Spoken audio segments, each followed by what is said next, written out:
She'd used the distraction as an opportunity to get in her car and run. She had hoped to get to her sister's house just outside Portland, but had found the streets swarming with gray, hungry faces. Wandering the deserted stores has an eerie feeling. The windows all seem to have posters declaring a sale of some kind. Most of the goods are pretty worthless now. I stared into a store full of household appliances, wondering if there would ever be a way back. Looking at a smart toaster, it occurred to me that I lacked even the most basic survival skills. How long before we revert back to a hunter-gatherer lifestyle? Would we end up scavenging books on how to make bows and dry animal hides? The thought of hunting and gathering for dummies put a smile on my face. We have enough food supplies to last us a week at most. It seems the one grocery store in the place has been emptied out. The horde has grown significantly, I estimate around 80. We discussed why they don't just push their way in, and Mike seems to think they spend most of their time in a trance, only awakening when they hear a noise. Sam was on watch when we heard a commotion outside.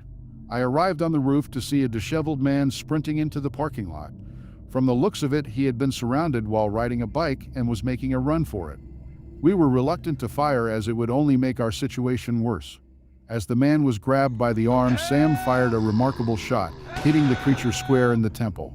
Seeing the gunfire, the man ran toward the ladder Emma had lowered. Mike and Gary stood next to her, clearing a path with their rifles. I told Sam to start taking shots at the infected at the front of the store to hold their attention.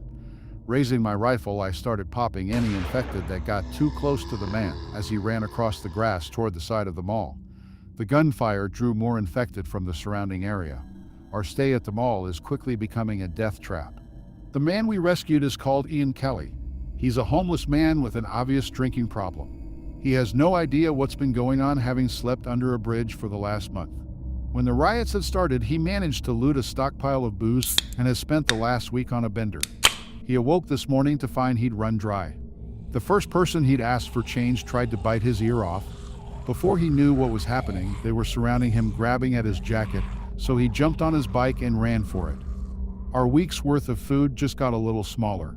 Day 14. Gary told me there was some activity last night as a group of 20 had tried to force their way in through one of the back doors. Thankfully, they gave up after 15 minutes. Ian has managed to salvage bottles of alcohol from somewhere and has spent the morning laying in a lazy-boy chair drinking. He seems to have taken over the sofa store as his new home. I'm worried he's going to become a problem. Mike and Ann had breakfast prepared for us, bacon, eggs, and beans. I'm amazed the electrical grid is still up and running. We discussed plans to get out of here. Sam suggested we cover them in oil and set the horde ablaze.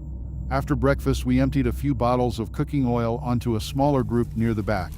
Using duct tape mop sticks with a flaming rag hanging off the end, we set fire to each of them one by one. Only a couple burned with much success, eventually collapsing to the ground. The smell of burning flesh and hair was truly disgusting. The smoke and groaning only succeeded in attracting more. So much for that plan. Gary has been trying the radio and has successfully contacted another survivor. Joe Hamilton owns a hunting store roughly a 25-minute run from the mall. He's offered us a place to stay if we can get there. Apparently the guy has some kind of bunker under his store with beds and a shower. Gary also managed to contact a truck driver who was trapped in his cab somewhere on the highway. The man was asking for help, but before Gary could get more information, the radio went dead.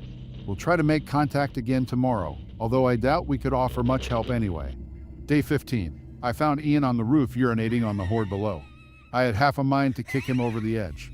Morale is low. We can't agree on whether to stay or make a run for it. Just after lunch, Mike alerted us over the radio that a car was approaching. We got to the roof to see a middle-aged woman trying to drive through a growing crowd of clawing hands. Between myself, Sam, and Mike, we managed to clear a path to the side of the mall where Emma helped the women onto the roof. Helen Roberts has joined our crew of survivors. She works as a realtor. She has been hiding in her car for the last 2 days after trying to drive out of Portland. Once she hit the highway, her car was surrounded by a horde. In a panic, she crawled into the back seat, hiding under a blanket. Eventually, the horde had gotten distracted by someone else, and she managed to escape. Day 16. I awoke in the middle of the night to screaming. Terrified, I ran through the mall expecting a horde of the infected to be tearing someone apart. Instead, I found Ian on top of Helen, his trousers around his ankles. I raised my Glock and put a round through the back of his head. We need to be more careful about who we allow in our group. Helen asked me not to tell anyone what had happened. I just told them Ian had pulled a knife, although I know Gary had seen enough to know the truth. We threw Ian's body off the roof. Sam was worried it might somehow turn into one of them. I think he might have been watching too many zombie movies, but having a stinking body in the mall isn't a great idea either. I spoke to Gary and Mike about me making a run for it and coming back with a heavy-duty vehicle that could get us to the gun store.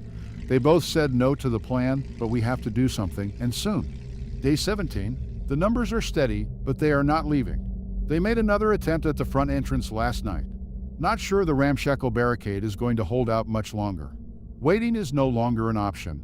Our food supplies have not lasted as long as we predicted. I suspect Ian had been helping himself to extras at night. After breakfast, I'm going to make a run for it.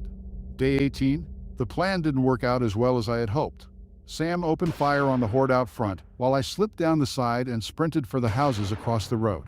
I had to take shots at various creatures as I made my way across, each gunshot only thickening the road ahead. Turning into the residential streets, I jumped over a fence, seeing that the road up ahead was impassable. Realizing I was trapped, I climbed up onto a ledge hanging over a back porch and broke a first-floor window with my rifle. Climbing in, I was immediately met with the stench of death. The house had old-fashioned wallpaper and furniture. Standing in the darkness, I remained still, just listening. I tiptoed from room to room, searching for any hiding occupants. In the fourth room, I found an old woman lying in her bed. Various empty bottles of pills lay on the bedside table. Her withered corpse must have been dead for at least a week. Searching downstairs, I managed to find a few cans, a spoon, a lighter, and a candle. I decided to make base camp in the upstairs guest room. I warmed some beef stew by candlelight as I peered out into the street. I was greeted with a sea of swaying gray faces. It is going to take a miracle to get out of this one. Day 19. I managed to have a shower this morning. Water is still running, but the electricity is out. I have spent all morning trying to brainstorm escape plans. The back is still the best option, but I need to draw them away somehow.